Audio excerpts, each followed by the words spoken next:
Hey guys, it's Ms. Castor. Go ahead and get out your Cornell notes. Title it 10.2, Solving Systems, and we are using the substitution method. Make sure to put all your questions on the left-hand side. Okay, so we are doing a different method of solving systems.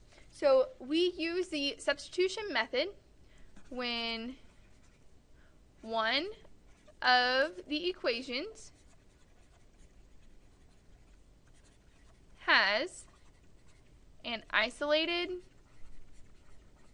variable or it can easily be isolated. Make sure to write that down. Okay, so here's an example. We have steps over here on the left side that we are going to follow, so I would highly encourage you to write those down. Alright, so I've got y equals 2x plus 3 and 3x minus y equals negative 2. So in step 1, it says to identify the equation with an isolated variable. Okay, so looking at my two equations, this first one already has a variable isolated, and that's y. So I'm going to just write that equation. Y equals 2x plus 3. So step 2 says to substitute the expression in step 1 into the other equation and solve. So I'm going to take this value and I'm going to plug it in for my y because it says y equals. So I'm just going to substitute it. So I get 3x minus parentheses 2x plus 3, close my parentheses, equals negative 2. I simply replaced y with a value that I already knew what y was, which was 2x plus 3. So I just replaced it right there. Now I need to solve this equation. So I know that I have this negative 1 right here, and I need to distribute that negative 1 to everything inside the parentheses. So I get 3x, negative 1 times 2x is negative 2x. Negative 1 times 3 gives me negative 3 equals a negative 2. So I am not finished solving this. So my next step is going to be to combine these like terms right here.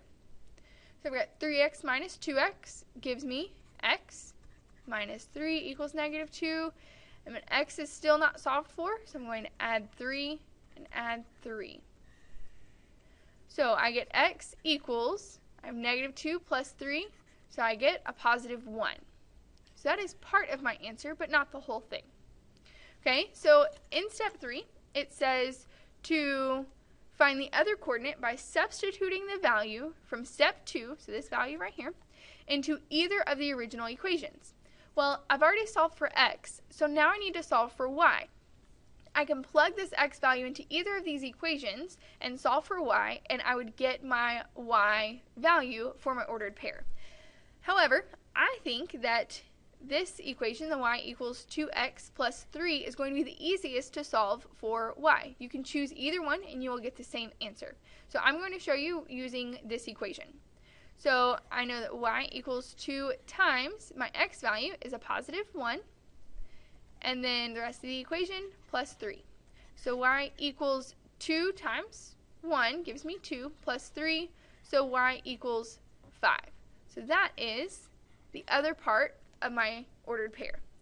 So the answer is the ordered pair xy using the values from step 2 and step 3. So I have an x and a y. My x value, of course, goes here, and then my y value goes second. So this is the ordered pair. This is where my lines intersect. This is my solution to my system of equations.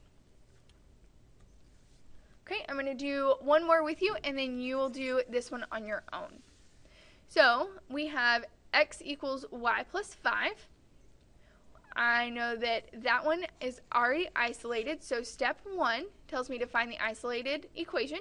So x equals y plus 5. That is the equation that has a variable already isolated for me. Step 2 is to then plug that in to the other equation. Well, x is solved for, so I'm going to substitute x for this expression, y plus 5. So I get y plus 3 times this expression here, y plus 5, and then equals 19. Again, I just simply took this expression and replaced the x. So I need to solve this, so I have y plus, and then 3 times y gives me 3y. 3 times 5 gives me 15 equals 19. Now I can combine these like terms, so y plus 3y gives me 4y plus 15 equals 19. And then subtract my 15 because I need to isolate my y now. Those cancel. I get 4y equals 19 minus 15 is 4. Divide by 4, divide by 4. Y equals 4 over 4 is 1.